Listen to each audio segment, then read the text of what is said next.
يسألونك عن الأهلة عن الأهلة قل هي مواقيت للناس والحج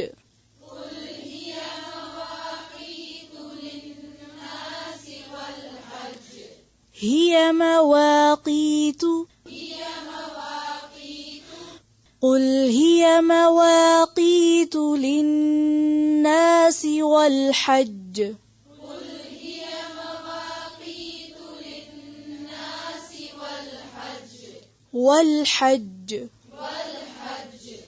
وليس البر بأن تأتوا البيوت من ظهورها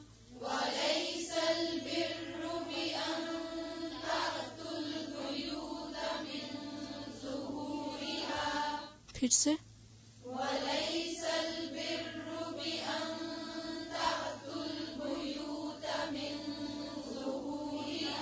دیکھیں زیر زبر پیش کو واضح کریں. بِأَن تَأْتُوا الْبُيُوتَ بیوتا ہے. پھر سے بِأَن من ظهورها ولكن البر من اتقى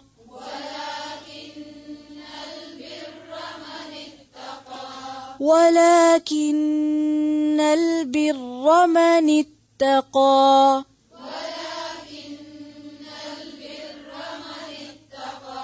من اتقى وَأْتُوا الْبُيُوتَ مِنْ أَبْوَابِهَا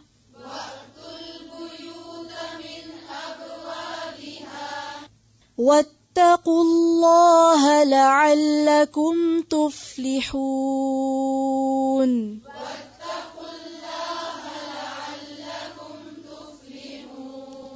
لَعَلَّكُمْ تُفْلِحُونَ.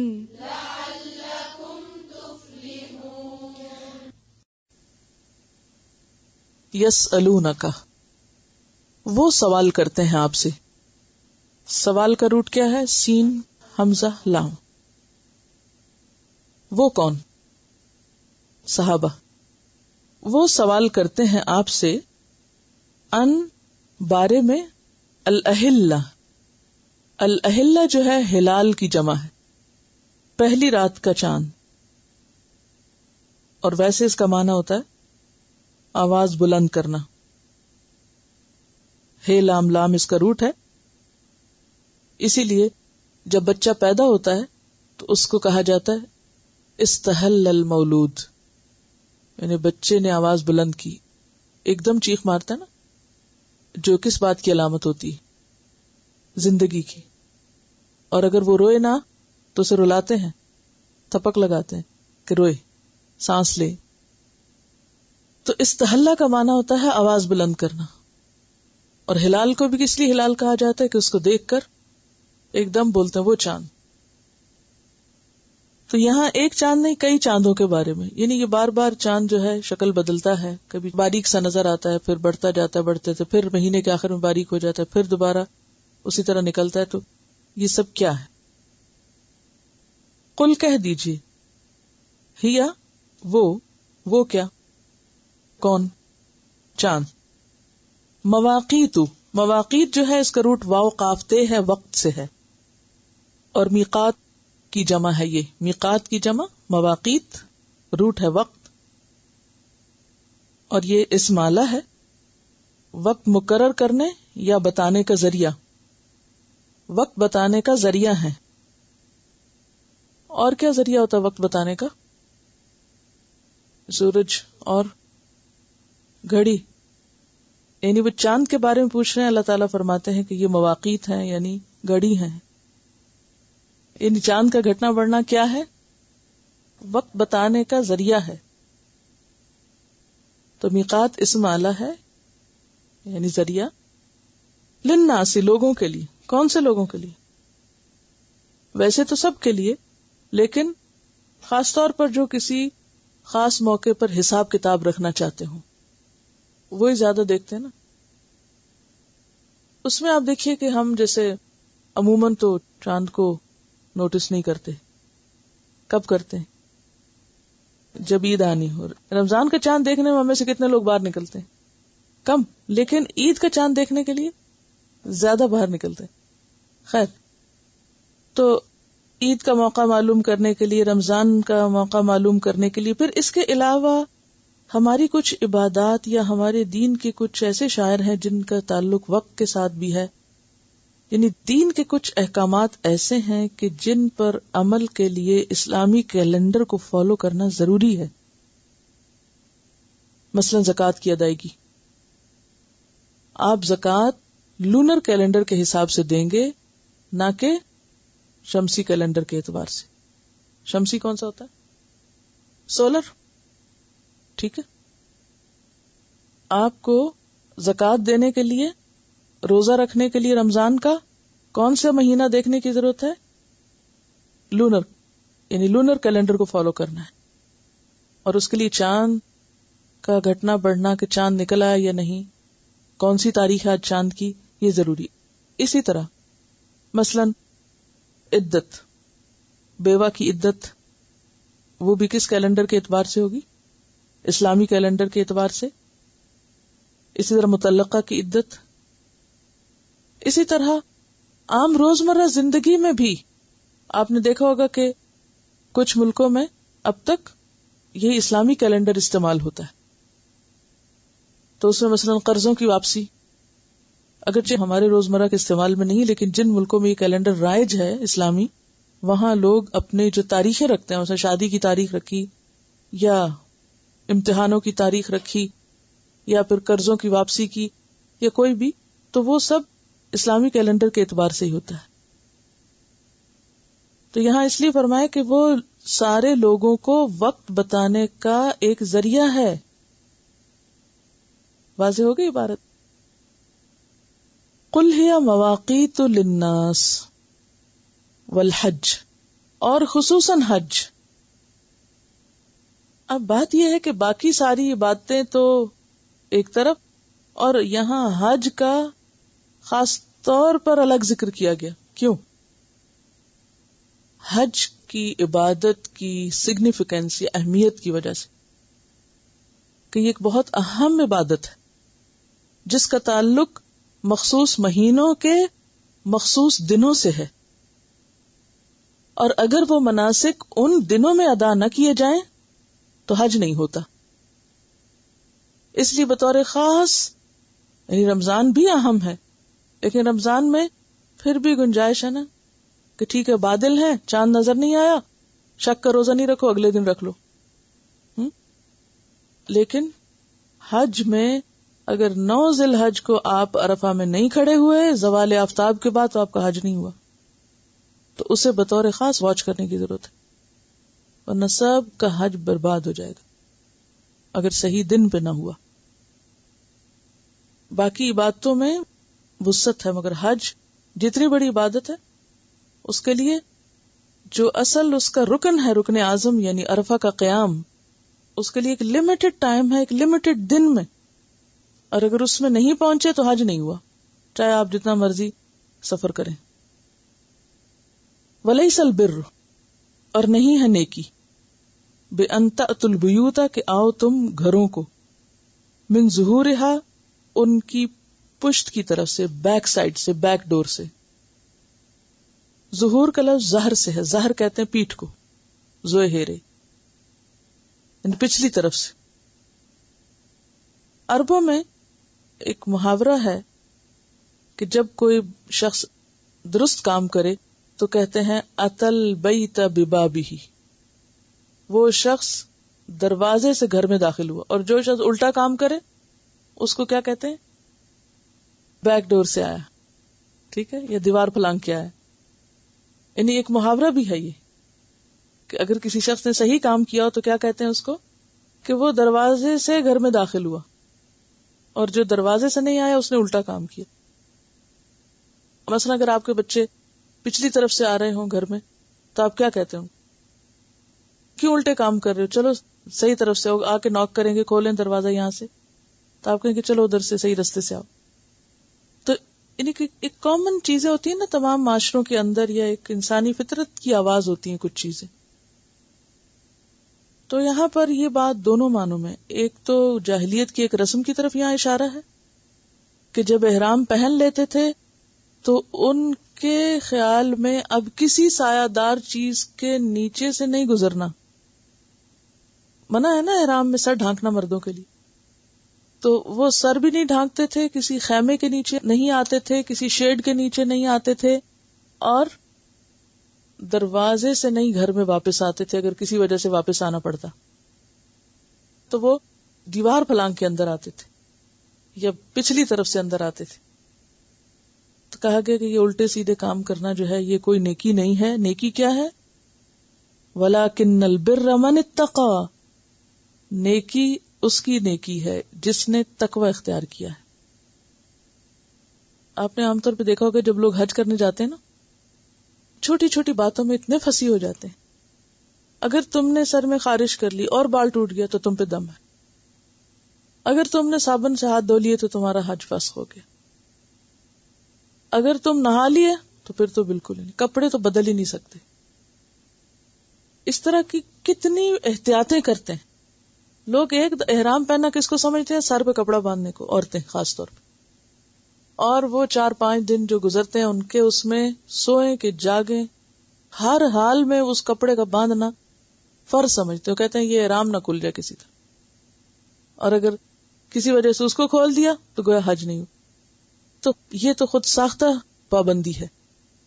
تو عربوں نے بھی خود ساختہ پابندی لگائی ہوئی تھی اپنے اوپر کہ گھر میں دوبارہ دروازے سے نہیں جانا، دیوار پلانگ کے جانا ہے. فرمایا کہ یہ تو کوئی نیکی نہیں ہے. دین میں خود ساختہ تبدیلیاں کرنا، اپنی مرضی سے منمانا دین بنانا، یہ نہیں ہے کوئی نیکی. وَأْتُوا الْبُيُوتَ، اور آؤ گھروں کو، من ابوابها، ابواب کس کی جمع ہے؟ باب کی. واتقوا اللہ، اور ڈرو اللہ سے. لعلکم تفلحون، تاکہ تم فلاح پاؤ. تو فلاح کا تعلق کس سے ہے؟ تقوی سے. اور یہاں بھی آپ دیکھیں بر اور تقوی کو اکٹھا کیا گیا. تو اس سے کیا پتہ چلتا ہے کہ ذالک الکتاب لا ریب فیہ ھدی للمتقین. ٹھیک ہے، تو یہاں بھی نیکی کس چیز کا نام ہے؟ تقوی کا نام. آگے بھی آپ یہ چیز نوٹ کریں گے کہ اسلام ہر عمل کی بنیاد تقوی کو بناتا ہے، اور تقوی کا تعلق کس سے ہے؟ دل سے. اصل مقصود دل کی اصلاح ہے کہ یوم لا ینفع مال ولا بنون، اس دن مال اور بیٹے کام نہ آئیں گے الا من اتى اللہ بقلب سلیم. اللہ کے سامنے ہمیں کیا پیش کرنا ہے؟ قلب سلیم. جتنے بھی ہمارے اعمال ہیں ان کی قبولیت کا انحصار بھی کس پر ہے؟ کہ دل کا حال کیا تھا. حدیث میں آتا ہے ان اللہ لا ينظر الى صورکم واموالکم ولکن ينظر الى قلوبکم واعمالکم. اللہ تمہاری شکلیں اور تمہارے مال نہیں دیکھتا، وہ تمہارے دل اور اعمال دیکھتا ہے. تو جو چیز اللہ کو مطلوب ہے وہ کیا ہے؟ کہ دل کیسا ہے، اس میں تقوی سجا ہوا ہے یا نہیں. جیسے صحابہ کرام کے بارے میں اللہ تعالیٰ فرماتے کہ وَلَكِنْ حَبَّبَ إِلَيْكُمُ الْإِيمَانَ وَزَيَّنَهُ فِي قُلُوبِكُمْ، کہ اس نے ایمان تمہارے لیے محبوب بنا دیا. یعنی ایمان کی محبت ایسی تھی جو ہر چیز سے بڑھ کر تھی، یعنی اللہ کی محبت اور اللہ کے دین کی محبت ہر چیز کی محبت سے بڑھ گئی تھی ان کے اندر، اور اس کے لیے ہر طرح کی قربانی کرنے کو تیار تھے. وَزَيَّنَهُ فِي قُلُوبِكُمْ، اور ایسا نہیں تھا کہ کوئی جبر اور مجبوری تھی، بلکہ وہ دلوں میں سج گیا تھا. دل اس پہ راضی ہو گئے تھے، دل اس سے خوبصورت ہو گئے تھے. ان کی خوبی کیا تھی کہ ان کے دل خوبصورت ہو گئے تھے. بہت سے لوگ شکل سنوارنے اور شکل خوبصورت بنانے کے لیے بہت بھاگ دوڑ کرتے ہیں اور بہت کوشش کرتے ہیں کہ اوپر ٹھیک ہو جائے، ظاہر ٹھیک ہو جائے، کپڑے اچھے ہو جائیں. ٹھیک ہے، اچھی بات ہے، منع نہیں ہے، لیکن اس سے کہیں زیادہ ضروری ہے کہ دل خوبصورت ہو، دل سجے ہوئے ہو، دل میں اللہ کی محبت ہر چیز کی محبت سے بڑھ کر ہو، دین کی محبت اور دین کے لیے قربانی کا جذبہ ہر چیز سے سبقت لے جائے، باقی ساری چیزیں پیچھے رہ جائیں. تو یہی ہماری ایفرٹ. دیکھیں نا، اگر کوئی ظاہری چیز ہمیں صفائی کرنے کے لیے دی جائے، اچھا بھئی یہ تمہارا حصہ ہے، اس حصے کو تم نے صاف کرنا ہے، تو ہم جان مار کے کر لیں گے اور نظر آئے گی، ہاں جی ٹھیک لگ رہا ہے، ہاں سب سیٹ ٹھیک ہو گیا. اس کو بھی دکھائیں گے، اس کو بھی پوچھیں گے اب صحیح لگ رہا ہے. ہم عام طور پر لوگ جب سجدے بنتے ہیں تو پھر آئینہ تو پہلے دیکھ لیتے ہیں، پھر کہاں جاتے ہیں؟ ٹھیک لگ رہی ہوں، صحیح لگ رہا ہے نا. خود پر کوئی تسلی نہیں ہوتی، دوسروں سے پوچھ کے اب ٹھیک ہے. تو بات یہ ہے کہ یہ دل تو کسی کو دکھا بھی نہیں سکتے نا، یہ تو براہ راست اللہ ہی کو دکھانے، اور کوئی پوائنٹ آؤٹ بھی نہیں کر سکتا کیا بھرا ہوا وہاں. حسد ہے، نفرت ہے، بغض ہے، بدگمانیاں ہیں، کسی کے لیے کیا ہے، دین کے لیے کیا ہے، اللہ کے لیے کیا، رسول کے لیے کیا ہے، قربانی کا جذبہ کتنا ہے، کس دل سے یہاں آتے ہیں، کس دل سے روزہ رکھتے ہیں. من تطوع خیرن، خوشی سے نیکی کرتے ہیں یا توق سمجھ کے کرتے ہیں، یہ سب کچھ کس سے تعلق رکھتا ہے؟ دل سے. تو یہ تو سارا ڈائریکٹ لنک وہاں ہے، وہ دیکھ رہا ہے، مسلسل دیکھ رہا ہے کس حال میں ہے. تو اس لیے آپ دیکھیں گے کہ بار بار ایک ہی بات. عموماً بہت سے لوگ جب دین پڑھتے ہیں یا قرآن پڑھتے ہیں تو وہ ظاہری احکام پر تو بہت بحث کرتے ہیں، اس آیت کا یہ مطلب ہے، اس کا یہ، لیکن وہ دل میں کیسے اترے، وہ عمل کا حصہ کیسے بنے، اور ہمارا اندر کیسے بدلے، اس کی طرف توجہ کم ہوتی. تو ہم سب کو دونوں چیزوں پہ دھیان رکھنا ہے، مگر اوپر کیا رہے گا؟ اندر بدلنا. بہت سے لوگ وہ فلاں ریلیجس ہو گیا، کیا ہو گیا، اب اس نے کپڑے شپڑے مختلف پہننے شروع کر دیے اور پھر وہیں سٹاپ لگ گیا. اس کے بعد بد اخلاقی کریں، دوسروں کے ساتھ بے ایمانی کریں، بد زبانی کریں، کچھ کریں، کوئی پرواہ نہیں. کیا ہے؟ ہم حجابی لوگ ہیں، کافی ہیں، ہمارا ایمان اور ہمارا دین بس یہی ہے، اتنا ہی کافی. نہیں، یہ کافی ہرگز نہیں ہے. قطعاً بد اخلاقی اور بد زبانی زیب نہیں دیتی، یہ دوسروں کے ساتھ ایسا رویہ. اصل چیز کیا ہے کہ جب تک آپ کا دل خوبصورت نہیں، اور آپ یقین کریں کہ جب دل خوبصورت ہوتا ہے نا، دل میں کسی کے لیے محبت ہوتی ہے، دل میں کسی کے لیے خیر خواہی ہوتی ہے، تو آپ کو زیادہ باتیں کرنے کی بھی ضرورت نہیں ہوتی، اور خود بخود دوسرے کو محسوس ہونے لگتی. کیونکہ اللہ نے دل میں قوت ایسی رکھی کہ جس سے خود بخود وہ خیر خواہی کی لہریں نکل کے دوسروں کو متاثر کرتی. جب آپ کے اندر ایک چیز ہے تو پہنچانی بھی آسان. یسألونک عن الاہلہ، وہ آپ سے سوال کرتے ہیں یا آپ سے پوچھتے ہیں ہلال کے بارے میں، چاند کے بارے میں. پوچھنے والے صحابہ کرام ہیں، اور اس سے پتہ چلتا ہے کہ صحابہ کرام علم کے کتنے حریص تھے، کیونکہ علم کے لیے سوال ضروری ہے. جب تک آپ کا اپنا ذہن کام نہیں کرتا، نہیں سوچتا، تو اس وقت تک آپ آگے نہیں بڑھ سکتے. قرآن پاک میں اہل ایمان کی ایک صفت بتائی گئی ہے، یہ عقل مند لوگوں کی صفت بتائی گئی ہے. الذین یذکرون اللہ قیاما وقعودا وعلی جنوبہم ویتفکرون فی خلق السماوات والارض ربنا ما خلقت ھذا باطلا سبحانک فقنا عذاب النار. کہ عقل مند کون ہے؟ وہ لوگ جو اللہ کو یاد کرتے رہتے ہیں، کھڑے بیٹھے لیٹے، اور اس کے علاوہ کیا کرتے ہیں؟ صرف ذکر نہیں بلکہ غور و فکر بھی. وَيَتَفَكَّرُونَ فِي خَلْقِ السَّمَاوَاتِ وَالْأَرْضِ، آسمانوں اور زمین کی تخلیق میں غور کرتے ہیں کہ یہ کیا ہے، کیسے بنا، کس لیے بنایا گیا، اس کا مقصد کیا ہے، اور پھر اس نتیجے پہ پہنچتے ہیں کہ ربنا ما خلقت ھذا باطلا، کہ یہ بیکار نہیں، اس کا کوئی مقصد ہے. سبحانک، تو پاک ہے کہ کوئی بیکار کام کرے. فقنا عذاب النار، ہمیں آگ کے عذاب سے بچا.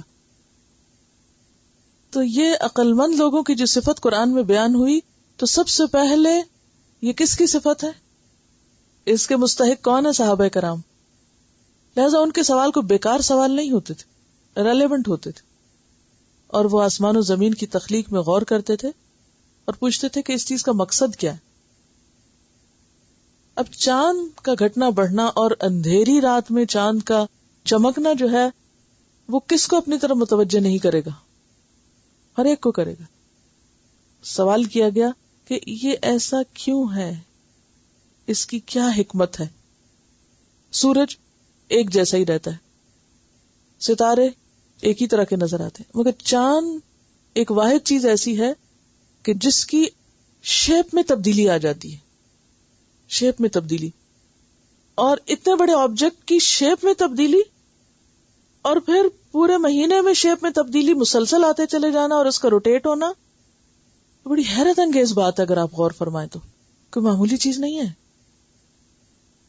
یعنی آپ دیکھیے کہ ایک دن آپ دیکھیں تو ایک طرح نظر آ رہا ہے، دوسرے دن کچھ اور طرح، تیسرے دن کچھ اور طرح، اور وہ کوئی چھوٹی سی چیز میں نہیں، اتنی بڑی چیز ہے اور اتنی دور ہے اور چمک بھی ہے اس کے اندر، تو وہ کٹ کیسے لگتا ہے؟ یہ تو اب بہت سی باتیں اب پتہ چلی نا کہ حقیقی طور پر اس کے اندر تبدیلی کیسے آتی ہے. لیکن یہ اللہ کی قدرت کی ایک بہت بڑی نشانی ہے. وہ کون ہے جو مستقل طور پر روز نیا چاند نکالتا ہے، روز ایک نئے کٹ کے ساتھ آپ کو دکھاتا ہے؟ I mean, it's a changing art. اس کے پیچھے کیا حکمت ہے؟ تو لوگوں نے اس کے بارے میں سوال کیا کہ چاند کا گھٹنا بڑھنا اور اس کی شکلوں کا بدلنا یہ سب کیوں ہے؟ کتنا انٹیلیجنٹ کوسچن ہے نا. اور پھر وہی بات کہ دین اور دنیا ساتھ، ذکر کے ساتھ غور و فکر بھی. قل ہی مواقیت، کہہ دیجئے یہ کیلنڈر ہے. اب میں یہ لفظ گھڑی نہیں استعمال کری کیونکہ گھڑی گھنٹے بتاتی ہے، کیلنڈر تاریخیں بتاتا ہے. ٹھیک ہے، تو یہ ایک کیلنڈر ہے، عالمی کیلنڈر یا کائناتی کیلنڈر ہے. کیونکہ میقات کا لفظی معنی کیا ہے؟ وقت بتانے کا یا وقت مقرر کرنے کا ذریعہ یا طریقہ. تو یہ مواقیت ہیں للناس، سارے لوگوں کے لیے. عام طور پر کیلنڈر ہم کہاں لگاتے ہیں؟ نمایاں جگہ پر لگاتے ہیں نا، اونچا، جہاں سب دیکھ سکے. اور گھر میں ہر بندے کے لیے الگ کیلنڈر تھوڑی ہوتا ہے. سارے گھر والوں کے لیے عام طور پہ ایک ہی کیلنڈر ہوتا ہے، سبھی اس سے فائدہ اٹھاتے. تو یہ ساری انسانیت کے لیے اونچی جگہ پر ایک کیلنڈر ہے جس میں روز کی ڈیٹ چینج ہوتی ہے. ایک تو آپ کے ڈیجیٹل کیلنڈر ہیں یا آپ کے کاغذوں کے کیلنڈر ہیں، ان میں آپ اگر ڈیٹ چینج کرنا چاہیں تو کیا کرتے ہیں؟ ہاتھوں سے کرتے ہیں یا کوئی سسٹم اس میں رکھتے ہیں. لیکن آٹومیٹک چینج ہے ایوری ڈے، اور وہ اونچا لگا ہوا ہے جہاں سب کو نظر آتا ہے. مواقیت للناس، پورے گلوب پر کہیں بھی آپ رہتے ہو. والحج، اور مسلمانوں کے لیے خاص طور پر اس میں، یعنی ویسے تو کوئی مسلم و نان مسلم سب کے لیے فائدے کی چیز ہے، لیکن مسلمانوں کا خاص طور پر فائدہ اس میں یہ ہے کہ اس کے ساتھ ان کی عبادات اور اللہ تعالیٰ کے احکامات کی تعمیل متصل ہے یا جڑی ہوئی ہے، اس کا تعلق ہے. اب آپ دیکھیے کہ سوال جو تھا سو تھا، لیکن جواب میں کتنی حکمت ہے. اب یہاں طریقہ نہیں بتایا گیا کہ یہ ہوتا کیسے، یہ اللہ تعالیٰ کو پتا تھا، انسان خود ہی غور و فکر کریں کہ پتہ چل جائے گا ان کو کہ کیا ہوتا ہے، کیسے ہوتا ہے. لیکن اس کا جو اصل مقصد ہے اس پر نظر رکھی گئی. یعنی قرآن بامقصد کتاب ہے، یہ کوئی سائنسی معلومات کی کتاب نہیں ہے، کسی بھی لمحے مقصد پیچھے نہیں جاتا. اچھا، سوال کا جواب دینے کے ساتھ ہی موقع کی مناسبت سے فائدہ اٹھاتے ہوئے ایک اور غلطی کی بھی اصلاح کر دی گئی ایک ہی آیت کے اندر. اور وہ کیا ہے کہ مومن ایک بامقصد انسان ہوتا ہے اور وہ الٹے سیدھے کام نہیں کرتا یا دین کو اپنی مرضی کے مطابق نہیں ڈھالتا اور ایسی رسموں کی پابندی نہیں کرتا جن کے پیچھے کوئی سینس نہ بنتی ہو. وَلَيْسَ الْبِرُّ بِأَن تَأْتُوا الْبُيُوتَ مِن ظُهُورِهَا وَلَكِنَّ الْبِرَّ مَنِ اتَّقَى وَأْتُوا الْبُيُوتَ مِنْ أَبْوَابِهَا، کہ یہ کوئی نیکی کا کام نہیں کہ تم گھروں میں پیچھے کی طرف سے آؤ. جیسا کہ پہلے بھی عرض کیا میں نے کہ اہل عرب کے ہاں رواج یہ تھا کہ وہ حج کے لیے جب ایک دفعہ نکلتے تو پھر اگر واپس لوٹنا پڑتا کسی کام سے تو دروازے سے اندر نہیں جاتے تھے. تو حضرت براء فرماتے ہیں کہ یہ آیت ہم انصاری لوگوں کے حق میں نازل ہوئی. وہ جب حج کر کے واپس آتے تو دروازوں سے نہ آتے، پچھواڑے سے آتے. ایک دفعہ ایک انصاری دروازے سے اندر آ گیا تو سب اسے خوب لعنت ملامت کرنے لگے. تو اس وقت یہ آیت اتری کہ اس میں تو کوئی نیکی کی بات نہیں کہ جو لوگ اپنے آپ کو پیچھے کی طرف سے آنے پر زیادہ نیک سمجھتے ہیں اور اگر کوئی دروازے سے آ جائے تو اس کو غلط سمجھتے ہیں. یہ تو ایسی بات ہے جس کے پیچھے کوئی لاجک نہیں، کوئی اس کی تک نہیں، سینس نہیں. وَأْتُوا الْبُيُوتَ مِنْ أَبْوَابِهَا، سیدھے کام کیا کرو، دروازے سے آؤ گھر میں. اور اصل کرنے کا کام کیا؟ وَاتَّقُوا اللَّهَ، اللہ سے ڈرو. لَعَلَّكُمْ تُفْلِحُونَ، تاکہ تم فلاح پاؤ، کامیاب ہو جاؤ، کیونکہ کامیابی ہے ہی تقویٰ میں.